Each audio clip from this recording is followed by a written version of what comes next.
What's good? Welcome to the Post Op Podcast presented by Malleyway. It's your boy Malik. Thanks for tuning in. Let's break down this NBA Finals game. This game was crazy. The Lakers versus the Miami Heat. Game 5. Everybody's anticipating that the Lakers are going to close this thing out. But Miami's a bunch of rough riders, man. Jimmy Butler, Jay Crowder, Duncan Robinson, Tyler Hero, my boy Bam Adebayo. These guys are not about to lay down, man. They're not about to lay down.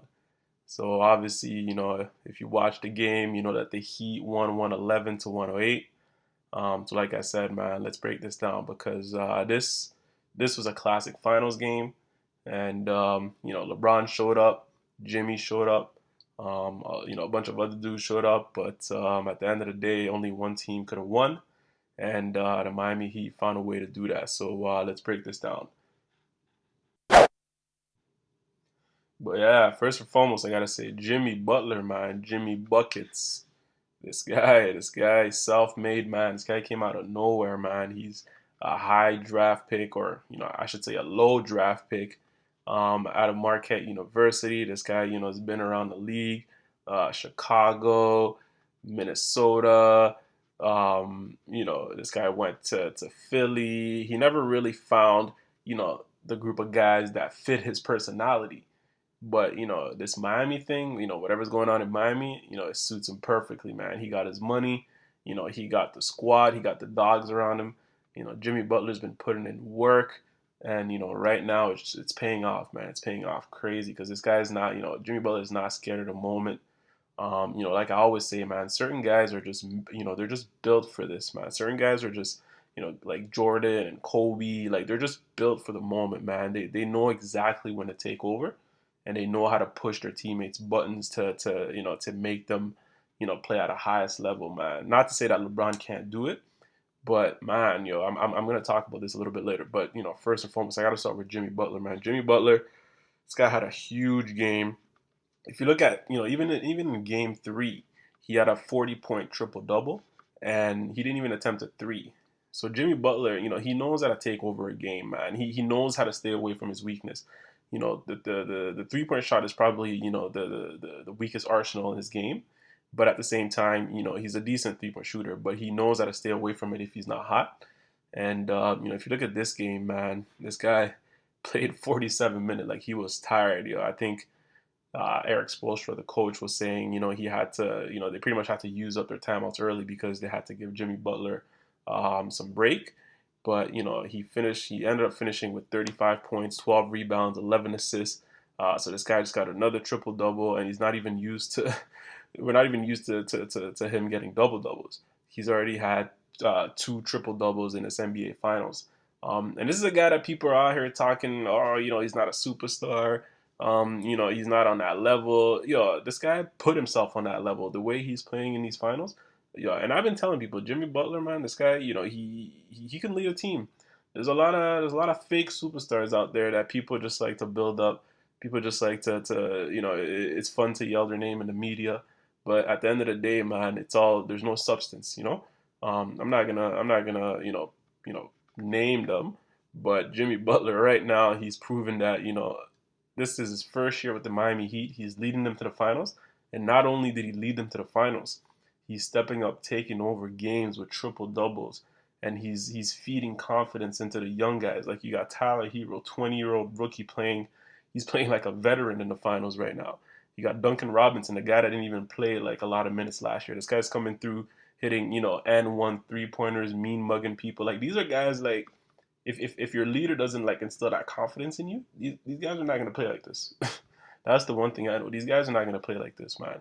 And that's the one thing that sometimes I have against LeBron. Because when LeBron, plays with a lesser, when he has less talent, or, I should say less brand name, LeBron, sometimes he'll turn away, he'll try to like, belittle them or diminish them a little bit. Not to say that he's doing it on purpose, but, sometimes you got to work with what you have, man.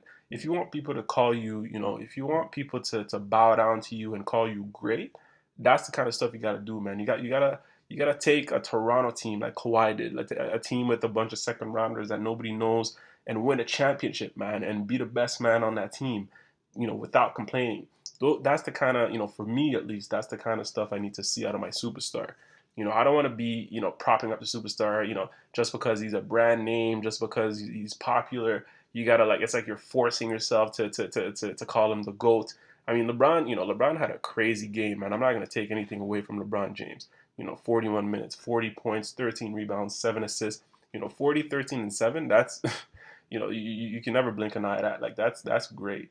But at the same time, man, I was watching LeBron James in the fourth quarter. This guy was just making, I don't know, man. He just doesn't want to.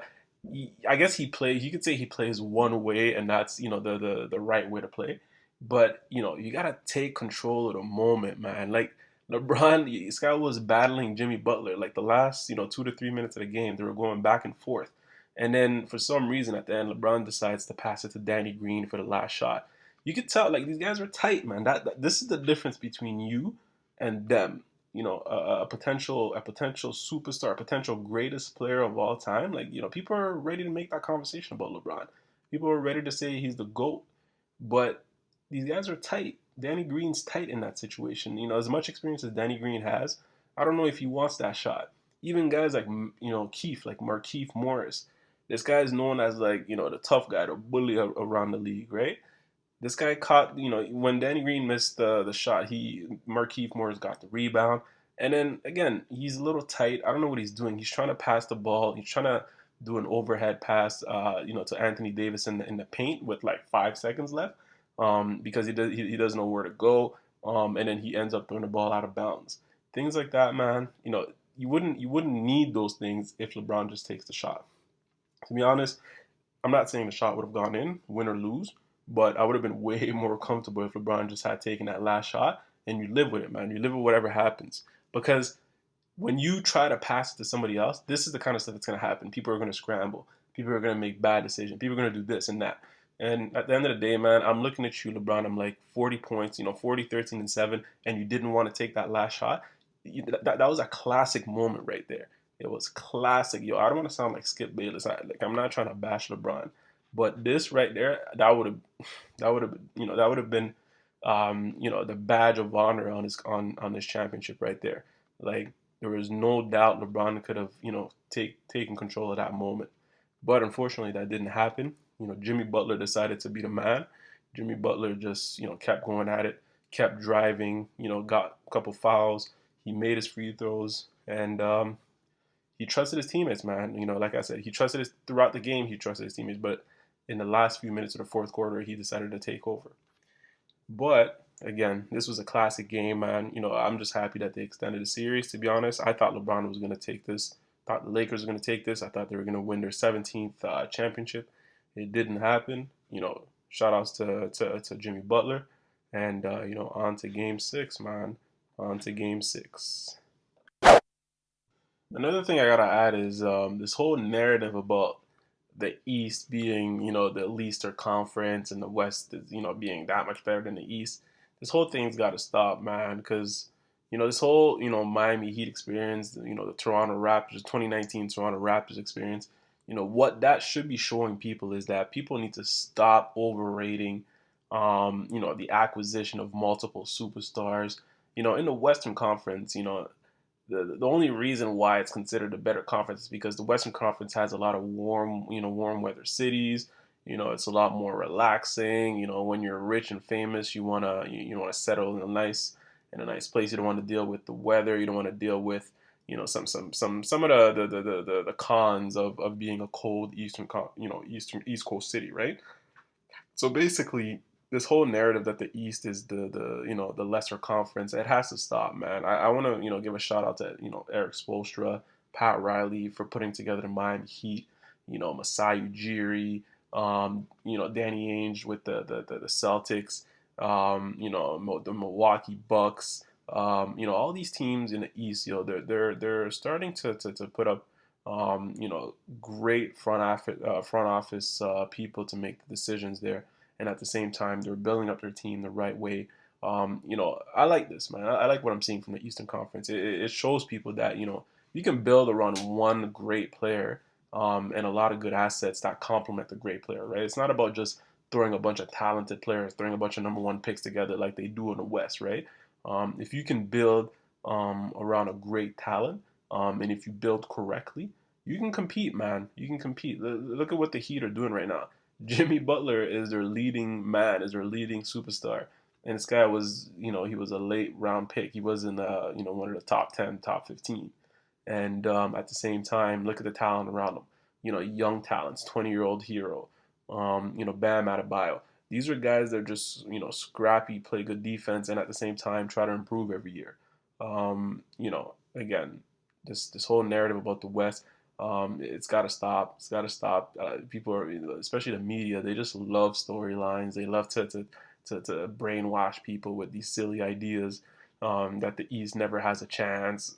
To be honest, the Miami Heat have looked better than the Lakers in this finals. The only reason the Lakers are up is probably because they have two talented players in AD and LeBron.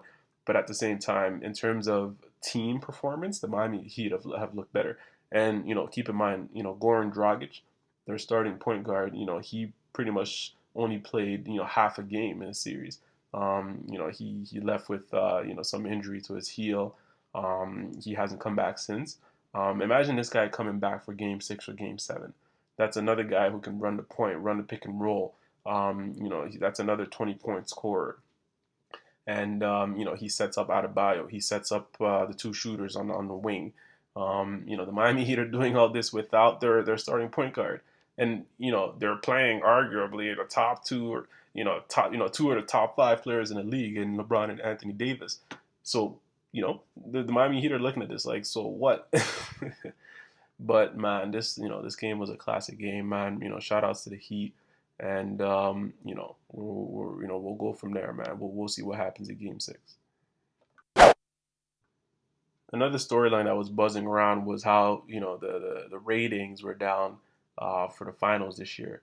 Um, I think they were saying last year, the finals, the top viewership for finals was approximately 15 million, and then this year it's been hovering around the 5 to 6 million in terms of viewerships. I don't know how they come up with these metrics, but obviously there could be a lot of different factors for that. We're in the middle of a pandemic, so I don't know how much of a priority watching games on television is for the majority of the North American society.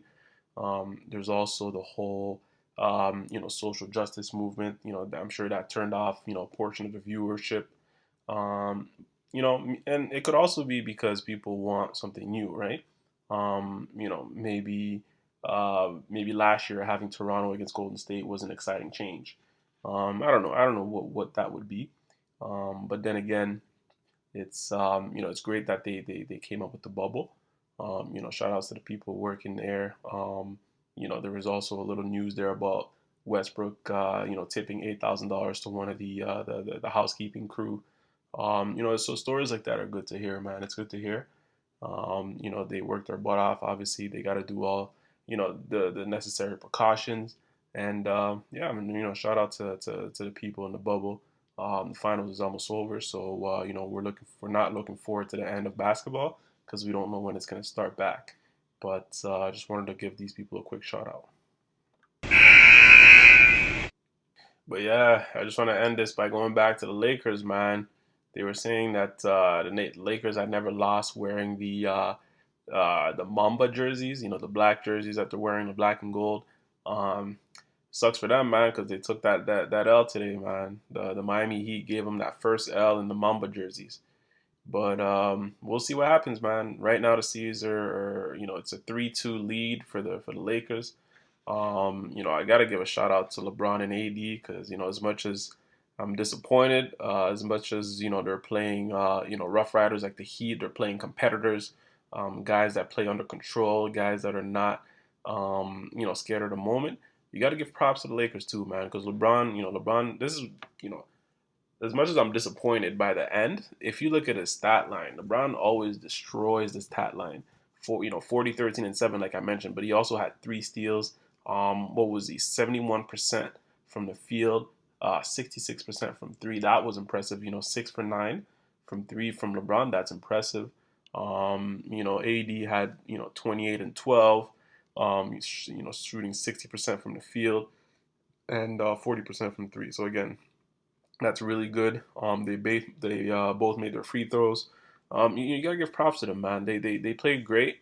But yeah, like the ring is not gonna be given to you easily, man. You gotta earn it. You gotta be great. Like I always say, man, you want people to bow down. You want people to call you the GOAT. Give me a reason to call you the GOAT, man. LeBron, after that performance, you should have closed it out. That's all I gotta say. You should have closed it out. You had the ball at the end of the game. You let them double team you, but even if they double team, you got to break out of the double team. You got to take a jump shot. You got to do something, man. Something but pass the ball to get to Danny Green. This is not acceptable, man.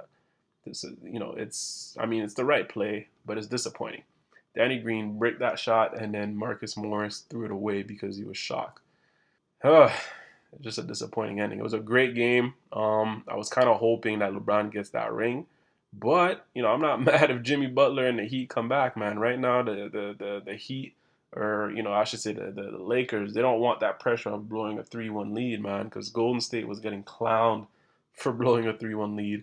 LeBron, you orchestrated the comeback in 2016. I'm sure you don't want that on your resume, man. So we'll see what happens. We'll see what happens. But yeah, if you wanna leave a comment, go ahead, man. You can hit me up at Malleyway27 on Instagram, Malleyway27 on Twitter, all that good stuff. Like and subscribe. Until next time, peace.